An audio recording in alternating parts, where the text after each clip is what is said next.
Esimene luuletus kannab pealkirja Eile lugesin uudiseid. Ma maksaksin ära elektri, kui kuidagi moodi ma taipaks, et nad päriselt pole eksinud ja numbritega teinud nahka. Ma maksaksin ära kuu üüri ja järgmise maksaksin ette. Kasutaks ära kupüürid, mida eriti polegi hetkel. Kõik liisingud ära ma maksaks. Ei jääkski enam midagi maksta. Ja isegi maksud, kui saaks ma 13 korda aastas palka.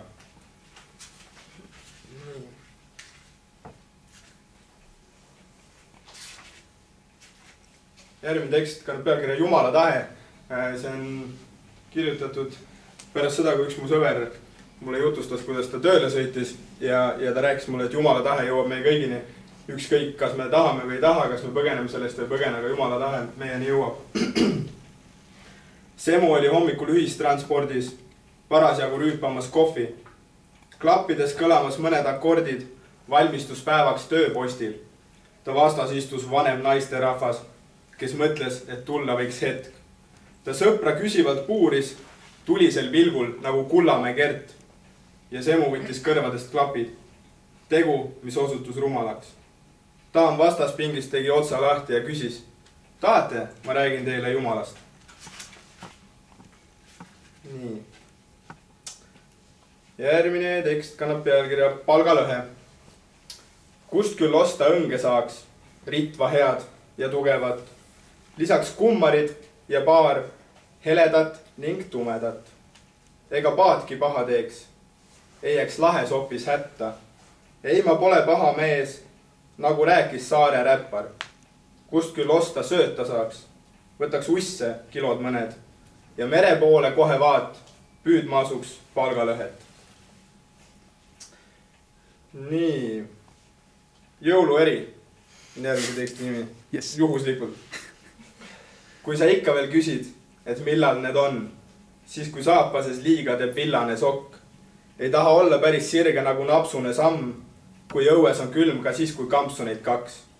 Ja ainus tantsune takt tuleb Alo TV-st, sest mujalt on kas Visahing või Michael Bublé. Kui tube kaunistavad ise tehtud lumehelbed ja samamoodi välja näevad Prisma ja Selver. Kui pühade raketist kõigil püsti on juus ja pühade paketiks kõigil püsti on kuusk. Kui mandariini lõhn on lihtsalt ebamaiselt hea ja memmel hõõgveinist veidi ebakaine pea.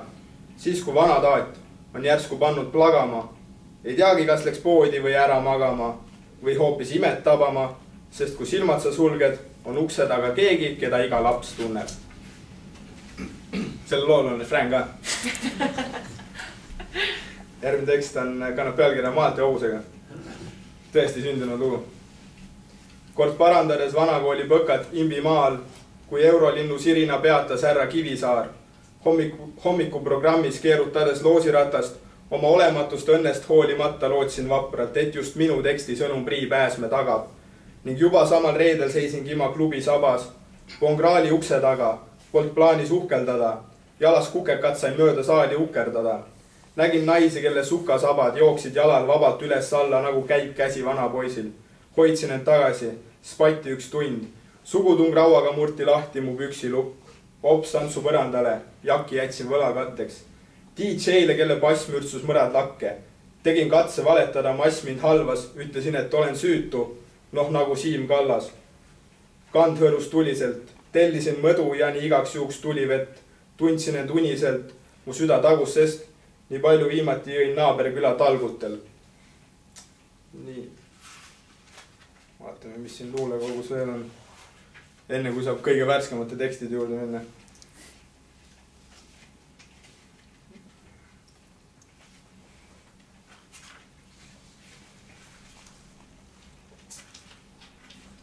Vabandage neiu. Ta ütles, et mine ära sinna, kust ma tulin. Ütlesin, et neiu tänan. Ma tulin äsja Bridži klubist. Vandus ja nähvas ta, külvas paksu paanikat. Paar släppi ja ähvardas, siis veel pipra gaasiga. Püüdsin teda rahustada. Ta sõimas mind joodikuks ja muutus aina pahuramaks, kui olin seda proovinud. Ütles, et ei taha mind, et olen juhmard ja sõge, korra isegi, et koletis ja et on ära tuntav mu mõte. Vabandada veel kord sain, enne kui ta jooksis ära. Neiu, küsisin ju vaid, et kus asub enda tänav. Üks lühem luuletus ka vahele. Täna vaatasin taevast, töölt jalutades koju. Mõtlesin viivuks järgi. Täna vaatasin taevast ja siis kõndisin peaga vastu liiklusmärki.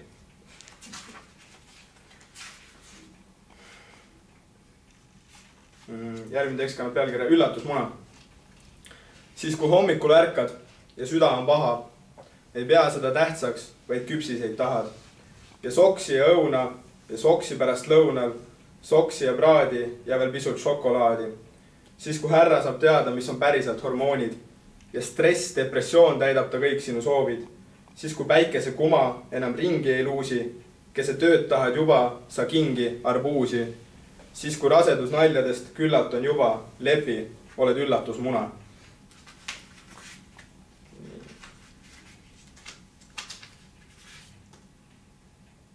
Meeste värk on ka äkki kuskil. Ongi nii. Just, tuli ära jälle. Tuli ära jälle, vedas su. Mehe parim sõber pole töö, vaid telekas, mille ees pärast tööd mees igavust peletab. Kui tahab, siis peeretab, ilma süüme piinadeta. Kui vaja võtta, siis ta ühe viina teeb ka. Tubli ja töökas ja nalja ei mõista ning saunas ilma vollita ta kalja ei võta. A püksid viskab maha nagu põlleda eest ning leili ruumi kohe, kui paar õlle on sees. Ühes käes kaseviht ja teises kadakast kulp. Nii ühte puhku kividele annab ta tuld. Mees kannatab ära ega jonnima hakka. Kivid on külmad, kui välja ronima hakkab. Mees sonima ei hakka, kui kibe on maik. Kui tarka pole öelda, siis ta pigem on vait. Mees teab, mil võtta, mees teab, mil anda ning õige mees teab, millal aeg on punkt panna.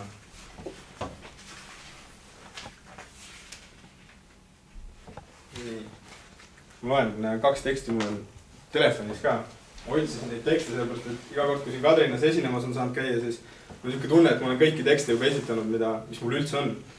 Ja siis ma lubasin tegelikult, kui Priit mind siia esinema kutsus, ma suure suuga lubasin, et ma esitan täiesti uue teksti, mida ma kirjutasin eile öösel. Nagu ma ka sinna alla kirjutasin, et võimalik, et ma kirjutan selle eile öösel või eelmisel õhtul. Ja ma loen ka selle, aga enne ma loen ühe jõuluteksti veel, mis on kirjutatud pärast jõule ja enne aastavahetust. Kannab pealkirja Ootus. Küttekehad keeratud on kuumaks, ära söödud sült ja jõulupraad. Karavani jõulukat sai kuulda, nähtud John McLean ja jõulutaat.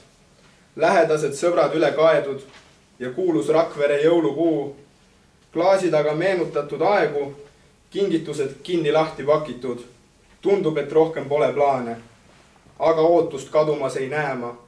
Ei oota aastavahetust, ei jaane, vaid palgapäeva. Nii. Viimane tekst, mille kirjutasin eile öösel, kannab pealkirja Sõnapidaja mees. Ei arvanud eile minnes tööle, et kahetsen oma rumalust ja et umbes täpselt süda öösel asun täitma oma antud lubadust. Nimelt võtsin kätte nagu ikka ja lubasin, et luule tuuriks. Leian maja, et ritta jõuaks sättida sõnu ma uusi. Ja nagu veel sellest oleks vähe. Lubasin kanda neid ette. Hea, et veel õppida pähe, ei lubada julgenud sel hetkel. Ärge saage must valesti aru, pole kurb ega nukker mu meel. Tekst mitte millestki, palun, olen siiski sõnapidaja mees. Aitäh!